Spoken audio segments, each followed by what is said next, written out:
স্বামী ব্রহ্মানন্দ বলতেন যে মনের 3/4 of the mind keep it on god, যদি রাখতে পারো যদি, তাহলে 1/4 অফ দি মাইন্ড 25% মন দিয়ে তুমি সংসারের সব কাজ করতে পারবে। আমরা উল্টোটা করি, ঈশ্বরে মন রাখি না, 100% মন দিয়েও সংসারে কাজ করতে পারছি না আমরা। মাইন্ড ওই নরক করে দিচ্ছে জীবনকে একটা। So remember this two things, the quality of your life depends what you think about and how much you think about it. মনের কতটা অংশ সেখানে দিয়ে রেখেছো। And the mind in its own place can make a heaven of hell and a hell of heaven. আমি before we go into Q&A আর দুটো point আমি ছোট ছোট করে বলে দিই। It's important, not directly related to focus, কিন্তু বলা দরকার।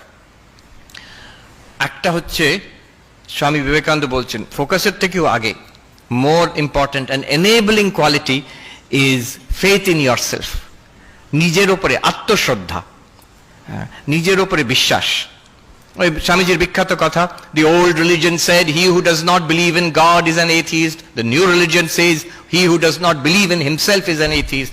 নিজের উপরে যে বিশ্বাস করে না যে আমি পারি, I can do it, I cannot, impossibleটা এর থেকে বাদ করে দিয়েছি আমার ভোকাবুলারি থেকে, সেই নাস্তিক যে বিশ্বাস করে না নিজের উপরে, সেই নাস্তিক। যে নিজের উপরে বিশ্বাস করে সেই আস্তিক।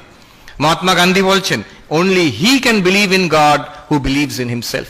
নিজের উপরে যদি বিশ্বাস না থাকে না, যখন মনে হচ্ছে আমি ঈশ্বরে বিশ্বাস করছি, যখন চাপ আসবে, যখন চ্যালেঞ্জ আসবে জীবনে, তখন দেখবে ঈশ্বরের বিশ্বাসটাও নড়ে যাবে। কি জানি সত্যিকারে আছে কিনা কে জানে, আমার তো কোনোটার উপরে বিশ্বাস নেই, নিজের উপরেই তো বিশ্বাস নেই, ঈশ্বরের বিশ্বাসটাও নড়ে যাবে।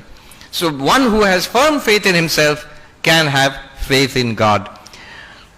ঈশ্বর বিশ্বাস। আমি রিসেন্টলি একটা বই পড়ছিলাম, নাম করা সাইকোলজিস্ট ছিলেন ন্যাথানিয়েল ব্র্যান্ডেন, আজকাল কয়েকটা কেউ পড়ে না, 6 pillars of self esteem। যেমন স্বামীজির কথাই কি সাইন্টিফিক্যালি অর্গানাইজ করে উনি বলছেন সেলফ কনফিডেন্স কি করে বাড়াতে পারি। উনি বলছেন 6টা জিনিস, 6টা পিলার আছে সেলফ কনফিডেন্স, নিজের উপরে বিশ্বাসের জন্য। প্রথমে হচ্ছে লিভিং কনসিয়াসলি। সারাদিন যদি আমি ভেবে দেখো, তুমি ঠিক করলে যে আমার এই আজকের কোর্সের এই বইটা আমি আগামী নেক্সট 2-3 আওয়ার্স আমি পড়বো, বসে বইটা পড়লে, খেটে খুটে পড়লে, এফর্ট দিয়ে, after you finish reading that book ভেতরে কেমন মনে হয়। আর যদি 3টে ঘন্টা তুমি বসে ওই 3টে ঘন্টা বসে ইন্টারনেট ব্রাউজিং করলে, এটা ওটা যেখানে যেটা মন যাচ্ছে করলাম, 3 ঘন্টার পর তোমার ভেতরে কেমন অনুভব হবে। যদি একটা কাজ যেটা আমি করতে চাই সেটাকেই করলাম 3 ঘন্টা, after that you will feel more integrated.